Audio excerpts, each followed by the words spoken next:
Hello guys, welcome back to the channel. मैं doctor Hemant और आप सभी का मेरे चैनल पे स्वागत है।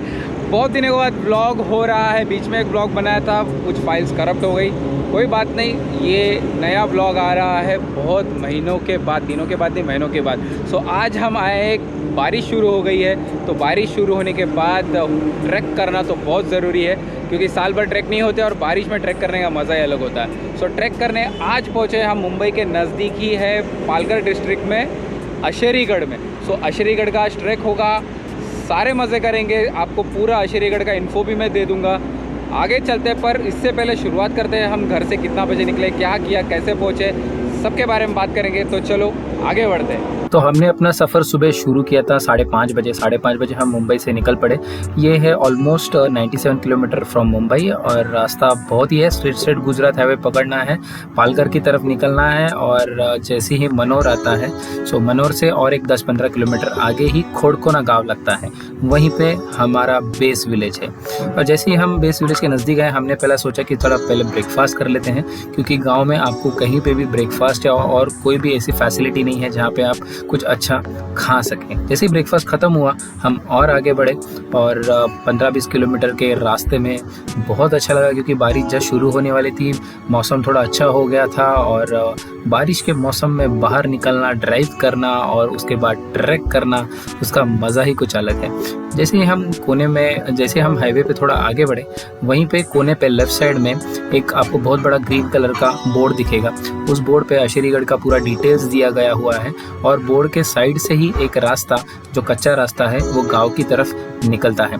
गांव यहाँ से ऑलमोस्ट 1 किलोमीटर अंदर है और जो रास्ता गांव की तरफ जाता है वो थोड़ा कच्चा है, बट गाड़ी आराम से 4 व्हीलर वहाँ पे जा सकती हैं। आप 2 व्हीलर से आते हो तो भी आप आराम से गांव के बेस तक पहुंच सकते हो। रास्ता बहुत ही सीनिक है और पूरी ग्रीनरी से भरा हुआ रास्ता है चारों तरफ, और गांव है यार, तो गांव में पहुंचने का मज़ा ही कुछ अलग होता है। जहां पे हम पहुंचते हैं, वहीं पहुंचने के बाद हमें चारों बाजू गांव का जो नज़ारा है वो दिखना शुरू हो जाता है। जैसे गांव के घर हो गए, गांव के लोग हो गए, गांव की खेती हो गई और बहुत सारे जानवर जो गांव में होने चाहिए, गाय, बकरियां, वो तो कॉमन है, बट हम शहर वालों को ये देखने के लिए थोड़ा मज़ा आता है। हमने गांव में पहुंचने के बाद वहाँ पे जहाँ से ट्रैक शुरू होता है उसके बारे में थोड़ी जानकारी लेने की कोशिश की गांव वालों से, और फिर हम आगे बढ़े और थोड़ा आगे गांव में आने के बाद हमको एक अच्छी सी जगह मिल गई, जहाँ पे बेस हम बोल सकते हैं, जहाँ पे हमने अपनी गाड़ी पार्क कर दी और वहीं से हमने अपना ट्रैक शुरू कर दिया। सो गांव के बेस में यहाँ पे हमने अपनी कार पार्क कर दी है और अब यहाँ से हम ट्रैक शुरू कर रहे हैं। एंड हमने गाइड ले लिया है यहाँ से। वो आपको ये सामने स्टोर दिख रहा है, ये ओमकार स्टोर करके है। तो यहाँ पे आपको खाना भी आप अपना प्री बुक कर सकते हैं, यानी आपको पहले यहाँ पे खाना बोल के जाना पड़ेगा। वेज नॉन वेज जो भी आपका कंसिड्रेशन है, 120 रुपीज़ वेज के लिए है और 150 रुपीज़ नॉन वेज के लिए ये लोग चार्ज करते हैं। आपको बस उनको प्रायर ऑर्डर दे के रखना है जब आप ऊपर जाते हो ट्रैक के लिए। यहाँ वहीं से हमने एक गाइड भी ले लिया है, so who will guide us till and. So 500 rupees वो चार्ज करता है। It's not depend upon the people, but अब कितने भी लोग हों वो आपको 500 ही चार्ज करेगा। So it's better to take a guide. Track जैसे ही शुरू हुआ, हमें सामना करना पड़ा बहुत सारे कीचड़ का, क्योंकि बारिश जस्ट गिर के गई थी और कीचड़ बहुत हो गया था। बट यहाँ आने के बाद ना कीचड़ का टेंशन था ना बारिश का, बस मज़े ले रहे थे हम। So start of the track तो पूरा फ्लैट ही है और अपने को बस जंगल थ्रू जाना है। लॉट ऑफ वाटर स्ट्रीम्स है यहाँ पे, क्योंकि बारिश जस्ट गिर के गई है, सो पानी बहुत है और अच्छा लग रहा है, ठंडक है। अभी ऑलमोस्ट सुबह के 8-8:30 बज गए हैं, बट गर्मी कुछ महसूस नहीं हो रही है और मज़ा आ रहा है। तो यहाँ पे एक छोटा सा कचरा कुंडी जैसे बना के रखा है। सो आप जितना भी आपका थ्रोएबल थिंग्स, प्लास्टिक बॉटल जो भी लाते हो, आपको यहाँ पे थ्रो करना है, ना कि जंगल गंदा करना है। मेरा तो कहना यही होता है कि आप जब भी आते हो, सो जो भी कचरा आप अपने साथ लाते हो, प्लास्टिक वेस्ट हो या जो भी वेस्ट हो, मैं यही कहूँगा कि आप वो सारा कचरा अपने साथ घर ले जाए। इससे बेटर रहेगा, क्योंकि यहाँ पे गांव साइड में इनका डिस्पोज़ करना उतना आसान नहीं होता है। शहर में तो हो जाता है, बट यहाँ पे थोड़ा मुश्किल है। तो मैं यही कहूँगा कि जो गंदगी अपने शहर में फैला रखी है उसे बरकरार रखिए, और जो खूबसूरत जंगल है उसे खूबसूरत ही रहने दीजिए। रास्ते में आपको बहुत सारी जगहों पे ऐसी छोटी छोटी झोपड़ियाँ दिखेंगी और ये ऐसे कुछ बेंच भी दिखेंगे। जब आप चल चल के थक जाते हो तो यहाँ पे आप बैठ सकते हो। ये लकड़ी का दिख रहा है पर ये लकड़ी का नहीं है, ये सीमेंट का बना हुआ है।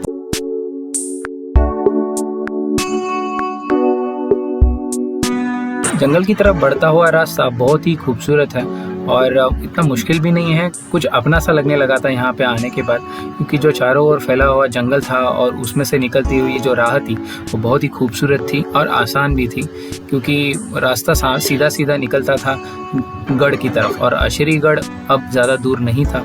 हमें लग रहा था कि ये रास्ता थोड़ा मुश्किल होगा, पर रास्ता बहुत ही आसान और पत्थरों से बना हुआ था। बस चलते वक्त थोड़ा ध्यान देना है, क्योंकि पत्थरों से पाँव फिसल सकता है और फिसलने से आपको लग सकता है। यहाँ पे रास्तों में बहुत सारे आपको झरने भी दिखाई देंगे जो ऊपर से पानी बहता हुआ आता है। यहाँ से बहुत अच्छे अच्छे सुंदर सुंदर झरने हमें दिखाई देंगे। यहाँ पे कुछ मार्किंग्स भी की गई है ताकि आप ऊपर तक आसानी से जा सके और रास्ता ना भटके। जैसे जैसे गढ़ नज़दीक आ रहा था वैसे वैसे थकान भी बढ़ रही थी, बट ये जो हरियाली है वो हमें थकने नहीं दे रही थी और वो बस एक ही बात कह रही थी कि बस आगे बढ़ते रहो, अब मंजिल दूर नहीं है।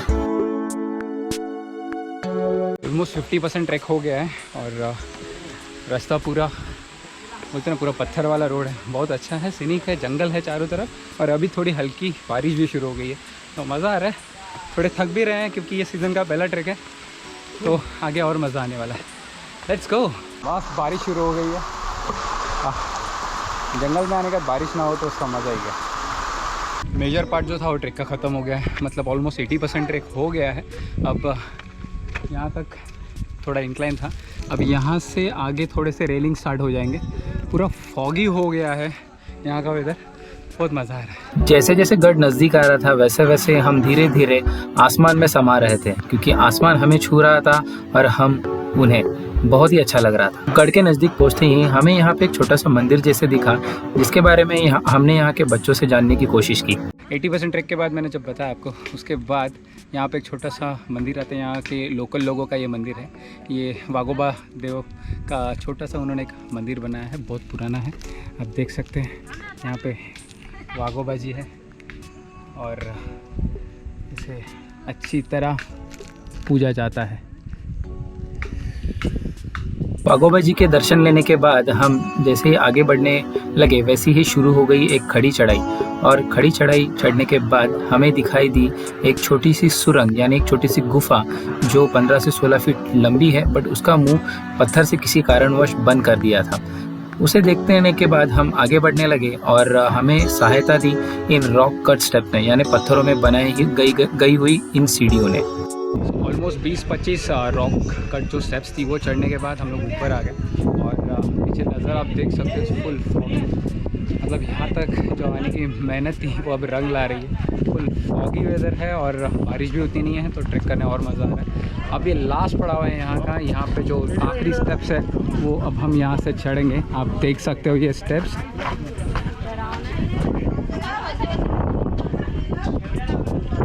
इन स्टेप्स के शुरुआत में एक बहुत बड़ा प्रवेश द्वार हुआ करता था जो अंग्रेज़ों ने किसी कारणवश तोड़ दिया, और यहाँ पे एक छोटी सी सीढ़ियाँ भी हुआ करती थी जिन्हें भी अंग्रेज़ों ने निस्तनाबूद कर दिया। उसके बाद यहाँ के लोकल लोगों ने ऊपर गढ़ तक पहुँचने के लिए इन लोखंडी सीढ़ियों का प्रावधान किया है और इन्हीं सीढ़ियों के सहारे हम ऊपर तक आराम से जा सकते हैं। सीढ़ियाँ बहुत ही सेफ है और दोनों बाजू रेलिंग होने के कारण से यहाँ पे कोई भी खतरा आपको ऊपर जाने में महसूस नहीं होगा।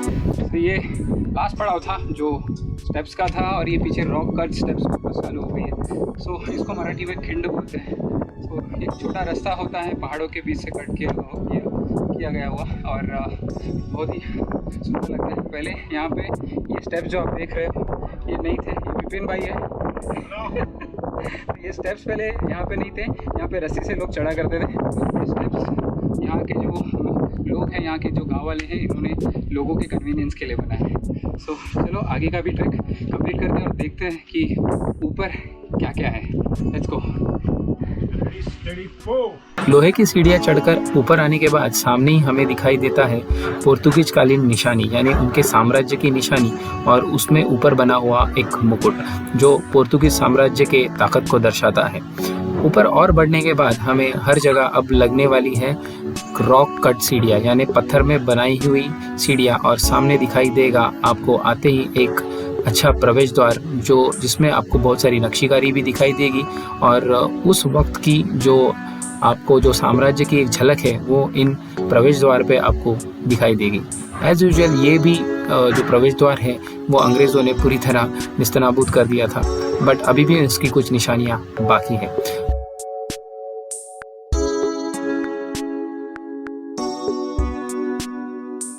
तो रॉक कट स्टेप्स खत्म होने के बाद पीछे ये थोड़ा पठार जैसे लग रहा है, थोड़ा फ्लैट जगह है जहाँ पे आप थोड़ा टाइम बैठ के रेस्ट कर सकते हैं। और फिर हमने तो 5 मिनट रेस्ट कर लिया, हम फिर आगे बढ़ रहे हैं बचा हुआ ट्रैक कंप्लीट करने के लिए। टाटू के ख़त्म होते ही हम आगे बढ़ रहे थे एक सुंदर मंदिर की तरफ, जो मंदिर है गुफा में बना हुआ, और वो शायद किले के बहुत पहले ही बना हुआ था। और ये मंदिर है यहाँ की पाताल कन्या नारी माता तपस्या का देवस्थान। बहुत ही खूबसूरत मंदिर है, पत्थरों में बनाया गया हुआ मंदिर है, और इसकी जो खूबसूरती है वो उसकी नक्शीकारी में आपको ज़रूर दिखाई देगी। इसके दर्शन लेने आप ज़रूर आइए, और अंदर जो आपको वारली पेंटिंग्स यानी यहाँ के जो लोकल आदिवासी हैं उनकी जो पेंटिंग्स है वो यहाँ की दीवारों पे आपको ज़रूर दिखाई देगी। देवी का आशीर्वाद लेने के बाद हम आगे बढ़ने लगे, और हमें इसी के राइट साइड में दिखाई दिया हमारा तोफ खाना। किले की रक्षा के लिए यहाँ पे तोपों का प्रावधान हुआ करता था, और ये तोफ बहुत साल पुरानी थी, सो इसलिए वो ख़राब भी हो चुकी थी। पर यहाँ के लोकल ट्रेकर्स ने इस पूरे तोफ खाने को वापस से रिफर्बिश किया, और हम लोगों के सामने इतिहास का एक पन्ना अभी भी जीवित रखा है। तोफ खाने के दर्शन के बाद हम जब आगे बढ़े तो दक्षिण के ओर हमें एक निगरानी रखने वाली जगह, जहाँ से पुराने जो सैनिक हुआ करते थे वो पूरे एरिया जो है वहाँ पे उसके ऊपर वो नज़र रखा करते थे। जो पुराना व्यापार का रूट था, जो मुंबई से गुजरात का व्यापार का रूट था, वो यहीं से गुजरता था, और यहाँ से अशेरीगढ़ से उनके ऊपर नज़र रखना बहुत ही आसान होता था। सामने आप देख सकते हो वहीं पे है घोड़कोना गांव, जो हमारा बेस गांव था जहाँ से हमने अपना ट्रैक शुरू किया था, और जो लाइन जैसे जगह दिख रही है वो है अपना मुंबई गुजरात हाईवे। सो हाईवे के बहुत ही नज़दीक है ये किला, और यहाँ से जो नज़ारा देखते बनता है, चारों ओर फैला हुआ घना जंगल, और इस घने जंगल में एक शेर की तरह खड़ा हुआ ये अशेरीगढ़, और अशेरीगढ़ की शान बढ़ाता हुआ ये एक भगवा झंडा जो हम मराठों की ही नहीं पूरे हिंदुस्तान की शान है। इसी गढ़ की और इसी किलों की प्रेरणा लेते हुए मैं हमेशा सोचता हूँ कि हम अपनी ज़िंदगी कितनी आसानी से गुजारते हैं। इन्हीं चीज़ों से प्रेरणा लेके हम सीख सकते हैं कि राह कितनी भी मुश्किल क्यों ना हो, बट जब हम उसे बहुत ही ताकत से या फिर अपनी सूझबूझ से पार करते हैं तो वो बहुत आसान हो जाती है। मंदिर के पिछले हिस्से में हमें 3 छोटे छोटे तालाब नज़र आते हैं, जिसमें से ये एक खूबसूरत तालाब है जो थोड़ा छोटा है। उसके बाद ये है दूसरा तालाब जो कंपैरेटिवली थोड़ा बड़ा है और थोड़ा डीप भी है, और आता है ये 3rd नंबर वाला तालाब जो खूबसूरत है और बड़ा भी है। सो पानी की यहाँ कोई कमी नहीं है, आप 12 महीने यहाँ पे पानी आपको मिल सकता है। यहाँ पे कुछ पानी की टंकियाँ भी है जहाँ पे पानी 12 महीना स्टोर रहता है और यहाँ के लोगों की प्यास बुझाता है। अब बात करेंगे फोर्ट के थोड़ा हिस्ट्री के बारे में। सो ये फोर्ट ऑलमोस्ट 800 साल पुराना है, और ये फोर्ट जो शिलाहार टाइम के जो राजा राजभोज थे उन्होंने ये फोर्ट बांधा था, और बहुत ही मजबूत फोर्ट था। उसके बाद बहुत सालों तक इस पर पोर्तुगीज साम्राज्य का राज था इस पर, और पोर्तुगीजों के बाद फिर वापस मराठों ने यानी अपने संभाजी महाराज जी ने 1683 में यानी 1683 में ये किला पोर्तुगीजों से जीत लिया था। बहुत सालों तक मराठों के पास ये किला था, और फिर उसके बाद आखिर में अंग्रेज़ों ने ये किला अपने हाथ में ले लिया, और बाद में इस किले का जो भी हाल हुआ अंग्रेज़ों ने बहुत बुरा हाल किया है, क्योंकि यहाँ के जो मेन दरवाजे हैं या फिर जो मेन सीढ़ियाँ थी वहाँ बहुत सारी जगहों पे उन्होंने पूरा डिस्ट्रक्शन कर दिया है। ठीक है, कोई बात नहीं, पर यहाँ पे आने के बाद ये सारी बातें देखकर बहुत बुरा भी लगता है और थोड़ा प्राउड भी कभी कभी फील होता है कि हमारे राजाओं ने जो भी साम्राज्य खड़ा किया था बहुत ही खूबसूरत था वो, और हमें इस बात का गर्व होना चाहिए। किले के दर्शन के बाद अब टाइम हो गया था नीचे उतरने का, और नीचे उतरने से पहले एक ज़रूरी बात मैं आपको बताना चाहता हूँ कि यहाँ पे ऊपर एक भी दुकान, स्टोर या आपको कोई भी टपरी नहीं मिलेगी जहाँ पे आपको पानी या खाने की चीज़ें मिले। सो अपना जो भी खाने पीने का सामान है वो अपने साथ आप लेकर चलिए, नहीं तो ऊपर आने के बाद बहुत मुश्किल हो जाएगी। Finally after the walk of almost 2 hours हम लोग फिर बेस विलेज पहुंच गए हैं और अब टाइम है खाना खाने का। सो चलो फटाफट खाना खाते हैं और फिर यहाँ से निकलते हैं। खाने में मस्त नॉनवेज चिकन है, चिकन भाकरी और कांदा। मैं दिखाता हूँ आपको। This is my lunch. ये वेज काकडी द्या हां आणि ना थोड़ा ना रस्सा आना तो खाना खाते हैं फटाफट और फिर बात करते हैं। तो गाइस खाना हो गया अच्छे से, अब टाइम हो गया है यहाँ से निकलने का और अब हो गया है टाइम ऑलमोस्ट 2-3 बज गए हैं और आइडियल टाइम है अभी घर जाने का क्योंकि दोपहर नहीं है, ट्रैफिक अभी दोपहर है, अभी ट्रैफिक नहीं होगा, घर पे फटाफट पहुँच जाएंगे।